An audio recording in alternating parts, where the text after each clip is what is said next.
शिवाजी कोण होता? कॉम्रेड गोविंद पानसरे. पुस्तक वाचनाचा पहिला दिवस. प्रकरण क्रमांक 1. आगळा राजा शिवाजी. दररोज फक्त 2 पानं. आज पान क्रमांक 13 आणि 14. तसे पाहिले तर छत्रपती शिवाजी महाराजांवर आजवर बरेच लिखाण झाले आहे.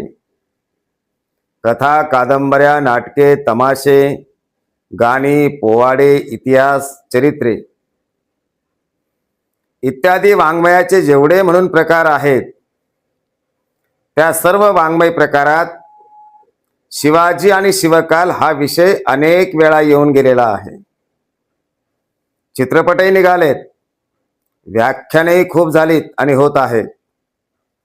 पण एवढे सारे होऊनही शिवकालाची, शिवाजी महाराजांची आणि त्यांच्या कार्यास प्रेरणा ठरलेल्या कारणांची जी प्रतिमा सामान्य जनमानसात निर्माण झाली आहे, ती इतिहासाशी इमान असलेली प्रतिमा आहे असे म्हणवत नाही. खरं म्हणजे सरंजामशाही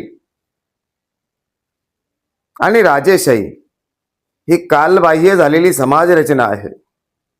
शिवाजीचा काळ हा सरंजामशाहीचा काळ होता आणि शिवाजी हा सुद्धा एक सरंजामशाहीतलाच राजा होता. जगाने आणि आपल्या देशाने राजेशाही त्याज्य ठरवली. राजे रजवाडे नाहीसे व्हावेत म्हणून संघर्ष केले. राजे रजवाडे नाहीसे केले आणि हे बरोबरच केले. राजेशाही मोडून त्या जागी आपण लोकशाही आणली, हे सुद्धा बरोबरच केले. शिवाजीने स्थापन केलेल्या राज्याचे शिवाजीनंतर जे काही झाले त्यावरून सुद्धा राजेशाही ही स्वीकारण्याजोगी व चालू ठेवण्याजोगी समाज व्यवस्था नव्हती, हेच सिद्ध होते. प्रगत अशा ब्रिटिश भांडवलशाही साम्राज्यशाही समोर भारतातील सरंजामशाही टिकाव धरू शकली नाही. यावरून सुद्धा सरंजामशाही व राजेशाही टाकाऊ समाज व्यवस्था ठरते, हेच पुन्हा दिसते. पण मग या आधुनिक लोकशाहीत एका राजाचा उदो उदो का व्हावा? त्या राजाच्या विचारात, व्यवहारात आणि चरित्रात असे काय आहे की त्यामुळे लोकशाहीत सुद्धा त्याचे स्मरण स्फूर्तिदायक ठरावे? तसे राजे खूप होऊन गेले, पण सर्व राजांची अशी काही आठवण केली जात नाही. त्या राजांच्या जयंत्या किंवा मयंत्या कुणी साजऱ्या करीत नाही. त्या राजांचे जे कोणी ह्यात वारसदार असतील ते कदाचित करत असतील. क्वचित कुणाच्या बाबतीत त्या राजांच्या संस्थानात समाविष्ट असलेल्या प्रदेशातील काही लोक कुठे कुठे असे करत असतील. परंतु शिवजयंती जितक्या विस्तृत प्रदेशात, जितक्या मोठ्या प्रमाणात आणि ज्या उत्साहाने, उमेदीने व स्फूर्तीने साजरी केली जाते, तसे इतर कुणाच्याही बाबतीत घडत नाही. असे का व्हावे? इतर राजांपेक्षा या राज्यात काय वेगळेपण होते की ज्यामुळे असे घडत आले? शिवकालीन किंवा त्याच्या आगे मागे होऊन गेलेल्या इतर राजांपेक्षा शिवाजीत असे काय वेगळेपण होते? हे वेगळेपण समजून घेतले तर शिवकालाचा व शिवचरित्राचा नीट उलगडा होईल. पहिली गोष्ट म्हणजे शिवाजी हा कुणी अगोदर तयार केलेल्या गादीवर वारसा हक्काने बसलेला आयतोबा नव्हता.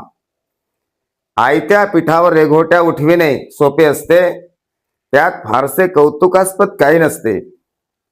वारसा हक्काने राजे बनलेले अनेक होऊन गेले. शिवाजी वारसा हक्काने राजा बनला नव्हता. त्याने राज्य निर्माण केले. तो राज्य संस्थापक होता. राज्य निर्माण करणे सोपे नव्हते व नसते. शिवाजीने ते केले. इतरांनी स्थापलेल्या राज्यावर बसणे आणि स्वकर्तृत्वावर राज्य निर्माण करणे यात खूप फरक आहे. शिवाजीने जेव्हा राज्य निर्माण केले तेव्हा तत्सम इतरांच्या मनात तसा विचार सुद्धा येत नव्हता. मग तसा व्यवहार होण्याची गोष्ट दूरच. या किंवा त्या शाहीची इमाने इतबारे चाकरी करावी, या किंवा त्या दरबाराची मर्जी राखावी, त्यासाठी लाचारी पत्करावी आणि कसे तरी करून इनाम मिळवावे, जहागिरी मिळवावी आणि त्यातच आयुष्याची इति कर्तव्यता मानावी, असे इतर करीत. त्या काळात शिवाजीने राज्य स्थापनेची मनीषा बाळगली, तसा विचार केला, त्याची नीट योजना आखली आणि तसा व्यवहार करून राज्य स्थापन केले. तथापि राज्य स्थापन करणारा शिवाजी हा काही एकमेव राजा नव्हता. काही थोडे इतरही होते. त्या थोड्या इतरांना सुद्धा जनमानसात शिवाजीला मिळाले तसे स्थान मिळालेले नाही. जय शिवराय.